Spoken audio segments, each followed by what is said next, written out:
서로의 약점을 보완할 수 있으면 모두의 약점을 극복할 수 있습니다. 10인 10색이라는 말이 있죠. 저에게 있는 10명의 제자들도 하나같이 모습이 다릅니다. 그 제자들 사이에 제가 끼어 있으면 아무도 저를 바로 알아차리지 못할 만큼 모두가 강렬한 개성을 가지고 있지만 저는 그들에게 튀지 않게 행동하라고 말하지는 않아요. 그저 지금 그대로의 모습이 좋습니다 라고 해요. 단 가만히 있으면서 아무것도 하지 않아도 된다는 뜻은 아닙니다. 이는 당신이 하지 못하는 일이 있어도 괜찮습니다. 당신이 하지 못하는 일은 제가 대신 해드릴게요 라는 뜻이죠.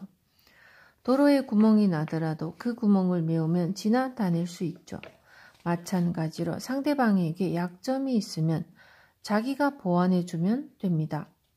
저는 평소에 있는 그대로가 괜찮다 라고 말하며 상대방의 약점을 보완해주지만 물론 그런 말을 하는 저에게도 약점은 있습니다.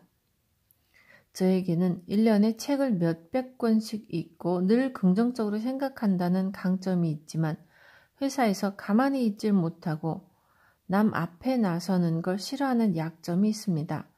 그래서 저 또한 다른 사람으로 하여금 있는 그대로의 모습이 좋다고 말하며 저의 약점을 보완할 수 있게 합니다.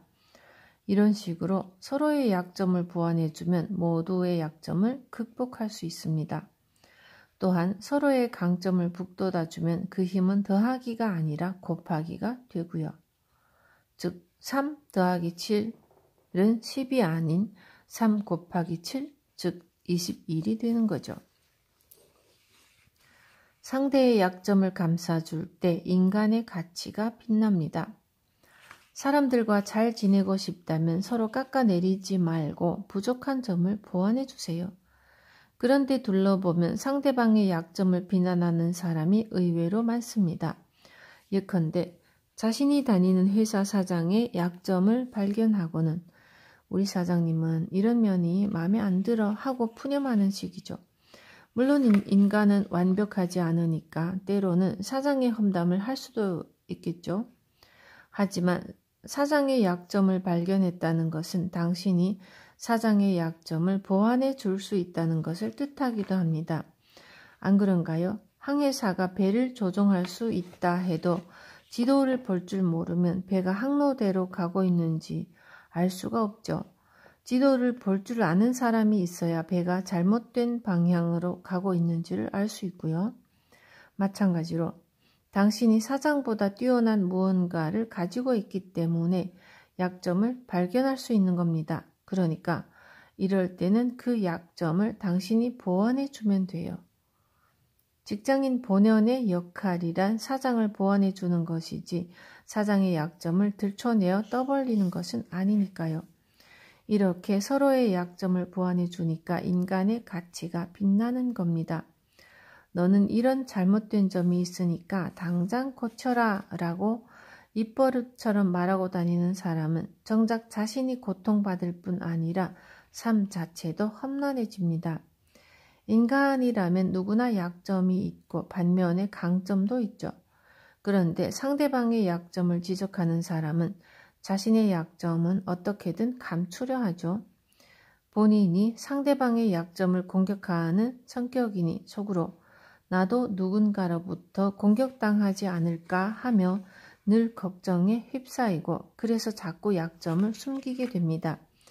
그런데 그렇게 자신의 약점을 숨기면 주위 사람들이 본인의 약점을 볼 수 없게 됩니다. 볼 수 없으니 보완해 줄 수도 없죠.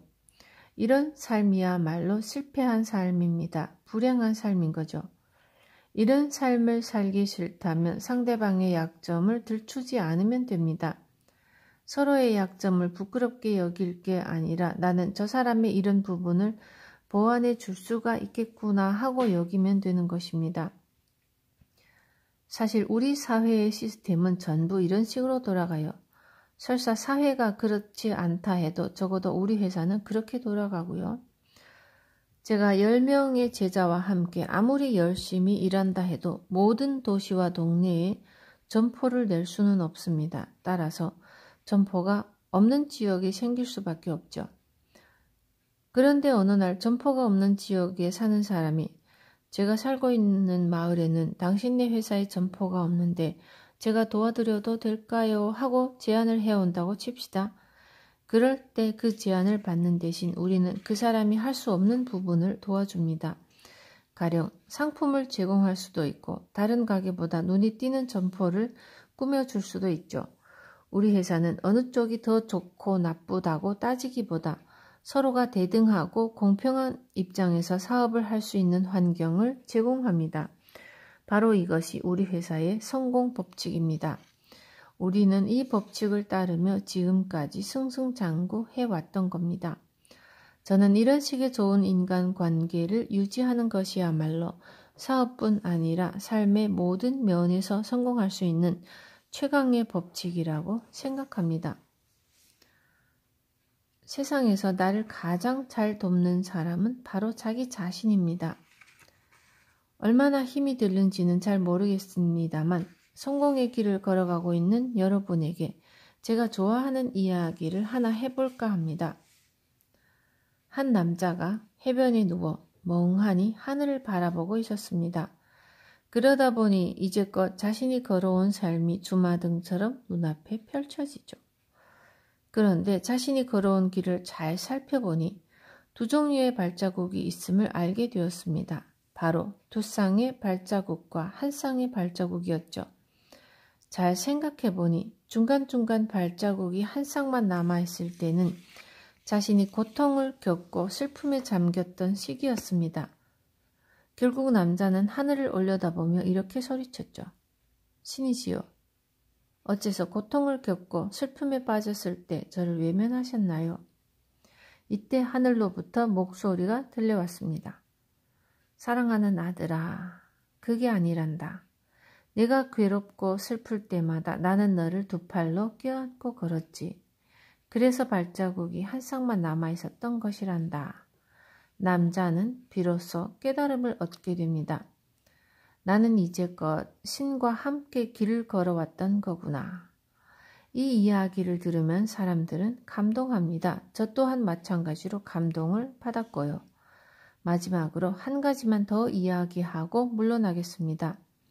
보살 중에 관음보살이라는 보살이 있습니다. 이 관음보살은 인간을 포함해서 지상의 모든 생명을 구원하는 보살로 여겨지지만 관음보살은 누군가를 구하고자 할 때 자신이 직접 손을 내밀지는 않는다고 합니다. 그럼 어떻게 구원을 할까요? 관음보살의 화신이 구원합니다. 관음보살의 화신이 관음보살 대신 인간을 돕고 나무와 풀을 구하는 것이죠. 그렇다면 그 화신은 누구일까요? 예전에 제가 산을 오르다가 겪었던 일인데 다리를 좀 다쳐서 길바닥에 앉아 쉬고 있는데 어떤 노부부가 다가오더군요. 그런데 놀랍게도 제 다리를 쓰다듬으면서 괜찮습니까? 아이고 많이 아프셨죠? 하고 진심 어린 위로의 말을 건네는 것이 아닙니까? 저는 이런 분들이야말로 관음보살의 화신이 아닐까 생각합니다. 제가 하고 싶은 말은 인간을 구원하는 것은 결국 인간 자신이라는 겁니다. 즉 세상에서 나를 가장 잘 도와줄 수 있는 사람은 바로 자기 자신입니다. 오랫동안 저의 이상한 이야기를 들어주셔서 진심으로 감사합니다. 여러분에게도 좋은 일이 폭포수처럼 흘러들길 바라며 저는 이만 물러가겠습니다. 사이토 히토리 감사합니다.